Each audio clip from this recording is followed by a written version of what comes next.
is this is not going to help.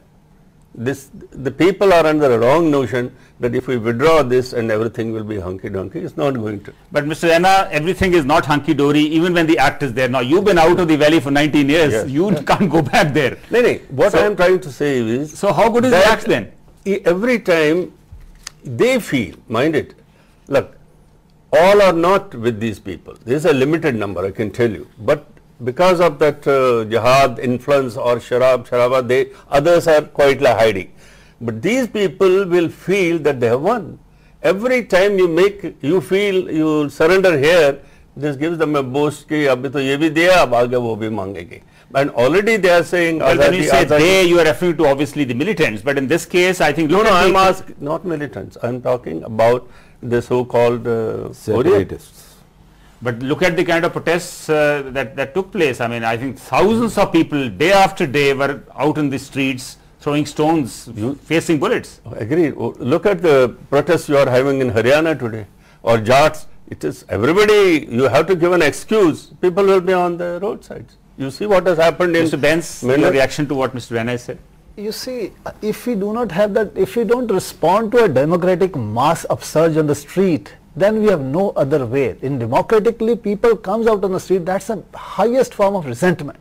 And that has to be resolved. And that has to be resolved quickly. And that is resolved by symbolic gesture, by content, by better governance, and by continuous kind of dialogue so that the majority of the people comes to your side. You can't simply ignore it on the say that they are here, they are our people, they are coming on the street, they are compelled to come. We don't come. In Chandigarh, even in a protest, 50 people come here, even on the best of causes. That shows there is something very wrong. People are feeling extremely in a state of burnt out. And therefore it is dangerous to remain silent now for any governing authority. They must do all efforts to do something. If I may add, Mr. Sandhu, I think the real problem lies in the fact that the governance or the delivery as the common man sees it, the awam, has been less than satisfactory but over a number of years. At this point of time, I think there is no time for governance. I think there is curfew most of the time in a lot of areas of the valley. There are protests.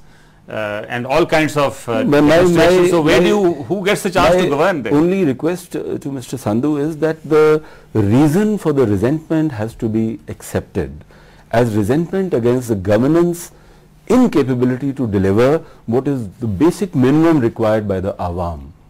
I would definitely like to tell you here that what is publicized in the media is often the army getting involved with killing or with violation of human rights, etc. Are you aware of the fact that since 1989 we've been carrying out Sadbhavna, bridge building, looking after people, orphanages, looking after people under severe depression, schools, etc. Very commendable, very creditable, but at the same time there are allegations that the army is facing of excesses.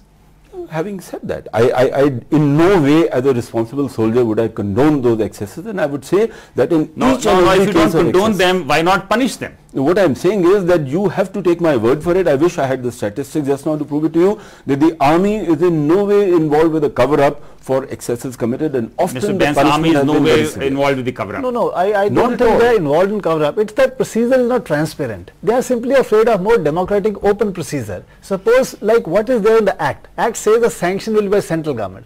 That means that you don't trust the state government. Ordinary police officer is also protected. Without sanction, nobody can be prosecuted. But there the state government can give a sanction. Here the central government, and the central government is far away. It does not give sanction. It somehow whatever. So they don't trust the state government that in case we are caught and some complaint comes, then they might give sanction. So there is a kind of distress on the state government. And whatever it is, people elect the state government. You have to trust the state government. I'm not pointing a finger at any uniformed force, but I must share this with great pride with you, that as a brigadier I got shot in an encounter with terrorists. The implication is that the officer is almost invariably present at the site of encounter or where firing is going on. The front.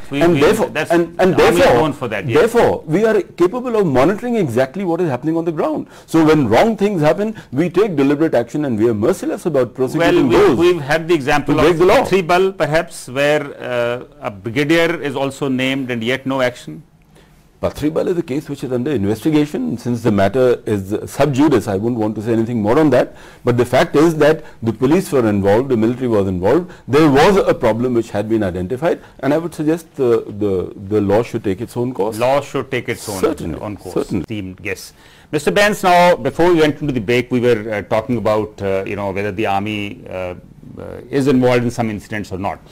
Now tell me, as far as the Armed Forces Special Powers Act is concerned, the Home Ministry, it appears, the Home Minister, Mr. Chidambaram in particular, is in favor of amending certain portions of it. The MOD is resisting it. Yesterday, Air Marshal Naik, who is also, I think, the chairman of the Chiefs of Staff, he also said that the soldiers operating on ground need some kind of protection.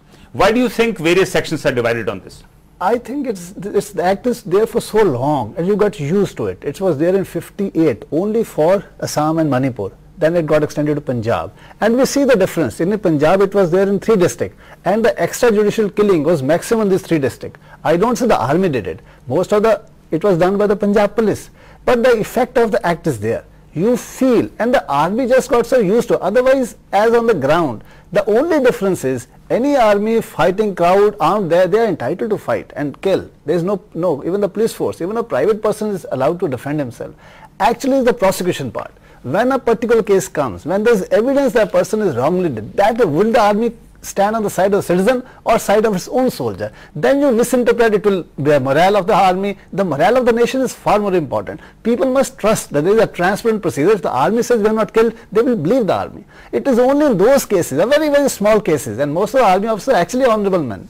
But in only why do you fail to act when a particular case comes and it's a case why of do you fail to act when a particular case the officer is very clearly indicted, it is ascertained that the officer, there was a malafide which was intended?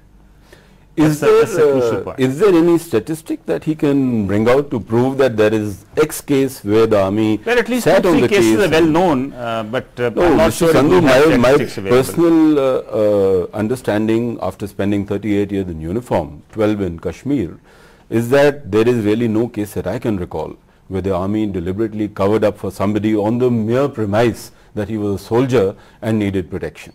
I think we are here as servants of the nation, we are here as servants of the Awam, and we take extraordinary pride in looking after the Awam. Mr. Raina, would you vote for the army, Mr. Raina? You see, yes, I do support the army to some extent, but fact is, they have also committed a few mistakes here and there. No, but what I would like to suggest is, most of the people in India, even educated people, know very little what it means, Armed Forces Special Act. And I can assure you 60% of Kashmiris don't know what it means. It has become a beyond, this is something dangerous thing. Why doesn't the government or the media put it through what exactly does it mean? And wherever we find, rightly as you said, there are certain what could be said as a draconians, we can modify them. After all, we have created the law. No issue with the modification of the law. No, I have no issue. If that helps, why not? And if it is being misused, why not? Mr. Raina, who belongs to the valley, the valley's very own, he thinks some amendments could be made. I would suggest that the valley is as much his as it is mine and as it is yours, Mr. Sandhu, because it belongs to the country. And therefore, our basic takeoff point has to be common. The takeoff point is the idea of India or the sovereignty of India is very important. That has not and to be Kashmir is an absolute 100% part of India. To presume that the army would want to violate this basic tenet, I mean, after all, we give the... I'm not sure, General Mehta, if I was to ask a lot of Kashmiris in Srinagar or in Anantnag, what you say that, the valley is as much theirs as yours, that they would agree with you. That is very wrong. No? Let me turn it around differently and tell you that before the program started, Mr. Raina told me in confidence, which I won't mind sharing with you with his permission, that 90% of the Kashmiris are actually fence-sitters who have nothing to do with the propaganda that is going on. That was 19 years ago when you were there, or even now? Even now. Today. If 90% people support the fact that there is nothing that they would want more than Aman, I think you should respect the fact. This is a limited group, but the people who are committing their lives to get Aman should require a little bit of due. And I am not again covering up for those people who made mistakes. Those people who have made mistakes must No, face. you are skirting the issue. Should should the Armed Forces Special Powers Act be amended? If not, Not done at all, completely? not at all, because it would be a stopgap arrangement which would fail miserably and fall flat on its face. I'll tell you the reason why. If you say that It was done in some places, it was done in Manipur, it was withdrawn from there. No, no. Let me tell you here the way things are going on at present, and with a neighbor that is absolutely tormented and torn apart. With that kind of a pedigree, is amended in Srinagar. We're not asking, say, let me tell you, border area. supposing you take it out of X district because you feel that it is not affected and therefore the army could be pulled out, or this kavach could be withdrawn from them, how do you know that the problem won't happen the very next day there, or maybe a month later or 2 months later? Then what would happen? Would you want a set of army soldiers to... No, put it back. Don't you think, you withdraw it at this point of That time, is- you put it and enforce it Mr. again? Sandhu, that is unfortunately the way we've been doing governance for the last 60 odd years in Kashmir, that instead of having a larger game plan and a perspective plan that would work, we have been doing stopgap arrangements in terms of putting the fire out. Putting the fire out does not douse the fire really, it suppresses it only for a small period of time. Okay, which I think Mr. is not Pence, fair. now we were talking about the Armed Forces Special Powers Act. Now, is there need to go beyond the Act and initiate some kind of a